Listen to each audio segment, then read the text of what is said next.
प्यारे बच्चों, आज के क्लास में हम लोग पढ़ने वाले हैं क्लास 12th बायोलॉजी का top 25 most important objective question.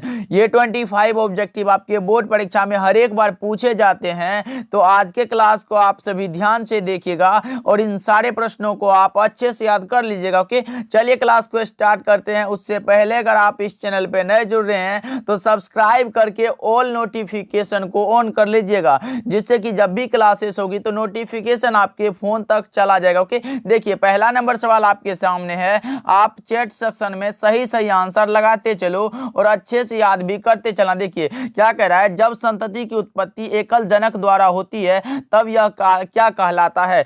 अब आपसे पूछा जा रहा है कि जब संतति की उत्पत्ति एकल जनक यानी कि सिंगल पेरेंट के द्वारा होती है तब यह क्या कहलाता है, लैंगिक जनन, अलैंगिक जनन, ए और बी दोनों, या फिर आंतरिक निषेचन। तो मैं बता दूं, इसको हम लोग बोल देते हैं एसेक्सुअल रिप्रोडक्शन यानी कि अलैंगिक जनन। ऑप्शन नंबर बी में दिया गया है आपका सही आंसर होगा 1 का B is the correct answer. याद रखिएगा, ये क्वेश्चन आपके बोर्ड एग्जाम में आया हुआ सवाल है, इसीलिए आप VVI लगा सकते हो। चलिए दूसरा नंबर सवाल को देखते हैं। आपके सामने आ चुका है, निम्नलिखित में कौन सा पौधा द्विलिंगी है। अब लगाओ सही जवाब क्या होगा। निम्नलिखित में कौन सा पौधा है जो द्विलिंगी है, पपीता है, खजूर है, नारियल है, या फिर इनमें से कोई नहीं। लगाओ 2 का सही जवाब क्या होगा। तो मैं बता दूं, द्विलिंगी की बात हो रही है, नारियल हो जाएगा। Option number C right answer होगा। पपीता और खजूर जो है ये एक लिंगी है, याद रखिएगा। चलिए तीसरा नंबर सवाल को देखते हैं। आपके सामने आ चुका है, तोता का सबसे अधिक उम्र क्या है। तोता का, भाई पैरोट का जीवन काल पूछा गया कितना होता है, 90 वर्ष, 25 वर्ष,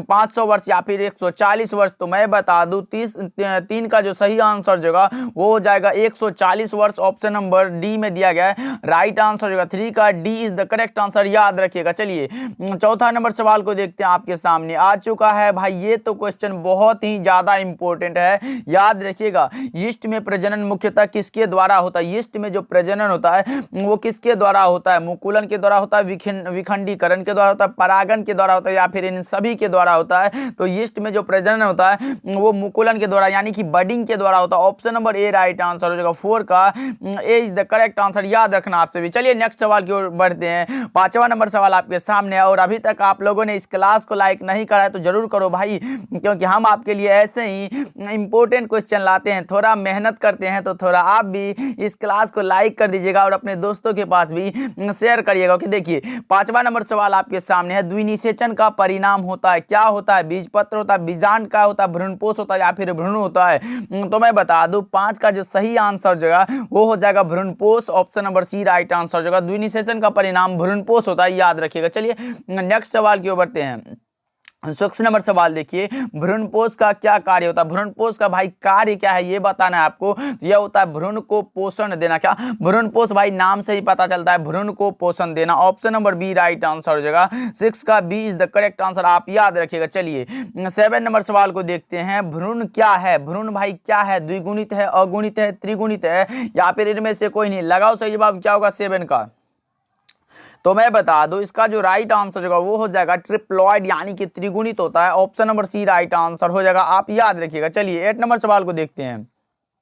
8 नंबर सवाल देखिए, आवृत बीजी में कौन सी संरचना नहीं मिलती है। क्या आवृत बीजी में कौन सी संरचना नहीं मिलती है ये बताना है आपको। तो ये नहीं मिलती है archegonium. Option number A right answer हो जाएगा, आर्किगोनियम जो है ये संरचना नहीं मिलती है, याद रखिएगा आप सभी। चलिए नेक्स्ट सवाल की ओर बढ़ते हैं। 9 नंबर सवाल आपके सामने आ चुका है। अनिषेक जनन सामान्यतः मिलता है, किसमें मिलता है अनिषेक जनन। भाई अंगूर में, आम में, लीची में, या फिर नींबू में। लगाओ सही जवाब क्या होगा 9 का।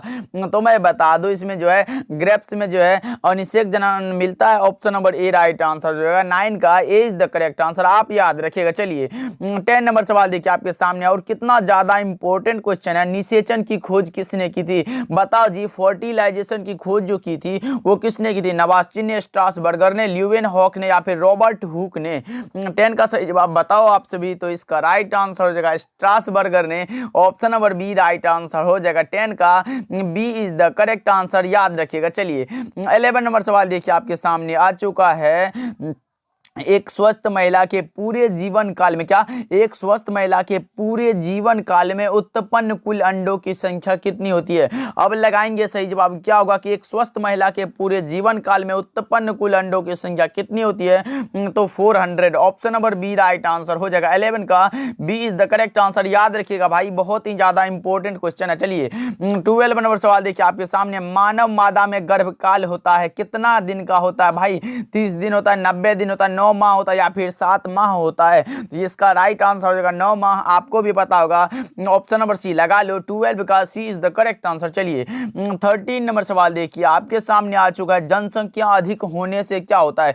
जनसंख्या अधिक होने से प्रति व्यक्ति आय कम हो जाएगी, प्रति व्यक्ति आय ज्यादा हो जाएगी, जनसाधारण का स्वास्थ्य अच्छा हो जाएगा या फिर उपरोक्त में से सभी हो जाएगा। लगाओ 13 का सही जवाब क्या होगा, तो यह हो जाएगा प्रति व्यक्ति आय जो है वो कम हो जाएगी, यानी कि ऑप्शन नंबर ए आपका सही लग रहा है भाई, प्रति व्यक्ति आय कम हो जाएगी। Option number A is the correct answer, याद रखिएगा। चलिए 14 नंबर सवाल देखिए आपके सामने है, भारत में प्रथम जनगणना प्रारंभ हुई कब हुई थी, ये बताना है आपको। तो भारत में जो प्रथम जनगणना प्रारंभ हुई थी वो हुई थी कब, तो यह हुआ था 1891 ईस्वी में। Option number B right answer हो जाएगा, आप याद रखिएगा। चलिए 15 नंबर सवाल की ओर बढ़ते हैं।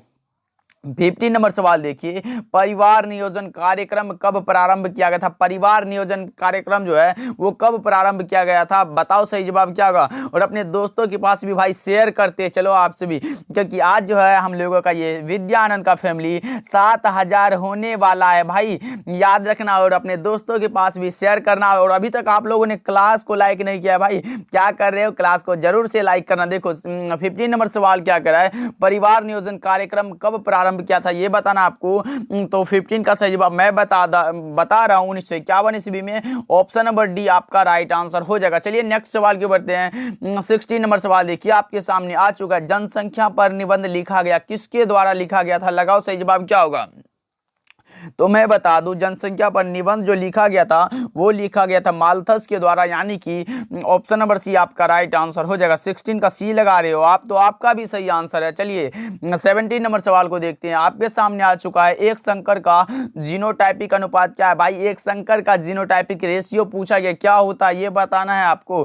तो लगाओ 17 का सही जवाब क्या होगा, 1:2:1 कहाँ है भाई, ऑप्शन ए में दिया गया। 17 का ए इज द करेक्ट आंसर, याद रखिएगा। चलिए 18 नंबर सवाल देखिए, पृथक्करण के सिद्धांत को और क्या कहते हैं। अब लगाओ सही जवाब क्या होगा कि पृथक्करण के सिद्धांत को और क्या कहते हैं। लगाओ 18 का सही जवाब क्या होगा, इसको बोलते हैं हम लोग युग्मकों की शुद्धता का नियम।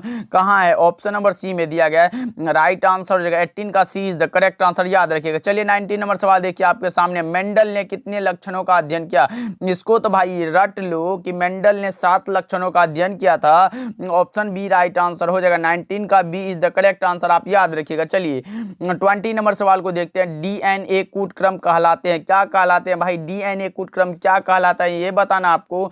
ये कहलाते हैं एक्सॉन, यानी कि ऑप्शन नंबर ए आपका राइट आंसर हो जाएगा, याद रखिएगा। 20 का ए इज द करेक्ट आंसर। चलिए 21 नंबर सवाल को देखते हैं आपके सामने आ चुका है, अनुवांशिक कूट में कूट के लिए कितने शब्द होते हैं। कूट के लिए वो जो शब्द होता है वो होता है 3, ऑप्शन नंबर सी आपका सही जवाब हो जाएगा। 21 का C is the correct answer. चलिए 22 नंबर सवाल देखिए आपके सामने आ चुका है, सहलग्नता समूह की संख्या उस कोशिका के लिए क्या होगी जिसमें 2n = 14 है। अब लगाओ सही जवाब क्या होगा, सहलग्नता समूह की संख्या उस कोशिका के लिए क्या होगी जिसमें 2n = 14। लगाओ सही जवाब क्या होगा, तो आप लगा सकते हो, इसका सही जवाब हो जाएगा ऑप्शन नंबर बी 7 हो जाएगा, याद रखिएगा आपसे भी। ओके चलिए देखिए 23 नंबर सवाल को देखते हैं, आरएनए के पिरामिडिन में पाया जाता है। आरएनए के पिरामिडिन में क्या पाया जाता है भाई, 23 का सही जवाब बताओ। तो यह पाया जाता है साइटोसिन एवं यूरासिल, जो कि ऑप्शन नंबर सी में दिया गया है, सही जवाब हो जाएगा 23 का C is the correct answer. Okay चलिए देखिए 24 नंबर सवाल देखिए, ओपेरॉन मॉडल क्या प्रदर्शित करता है। ओपेरॉन मॉडल भाई क्या प्रदर्शित करेगा,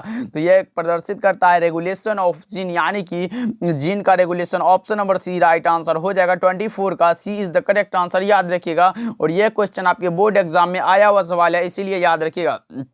और आपसे पूछा जा सकता है कि ऑपरेंट मॉडल जो है वो किसने प्रस्तावित किया था, तो वो क्या था, जैकब एम मोनोड ने, उसको भी याद रखिएगा। चलिए 25 नंबर सवाल को देखते हैं। आपके सामने आ चुका है, यौन संचारित रोग है, कौन सा है भाई, यौन संचारित जो रोग है वो कौन सा है, तो आप लगा सकते हो कौन सा, लगाओ 25 का सही जवाब क्या होगा, तो गोनोरिया सही जवाब हो जाएगा, यानी कि 25 का C is the correct answer. आप लगा लो सी, तो आपका भी करेक्ट आंसर हो जाएगा। और अभी तक आप लोग हमारे साथ जुड़े हो तो इसके लिए बहुत बहुत धन्यवाद। बस आप इन सारे प्रश्नों को जरूर याद कर लेना, क्योंकि ये सारे इंपॉर्टेंट क्वेश्चन थे, ओके, जो कि मैंने करा चुका है। बस आप इसको अच्छे से याद कर लेना, ये आपका दायित्व है, ओके। तो मिलते हैं अगले क्लास में, तब तक के लिए इन सारे प्रश्नों को आप जरूर अच्छे से याद कर लीजिएगा, ओके। तो मिलते हैं अगली क्लास में।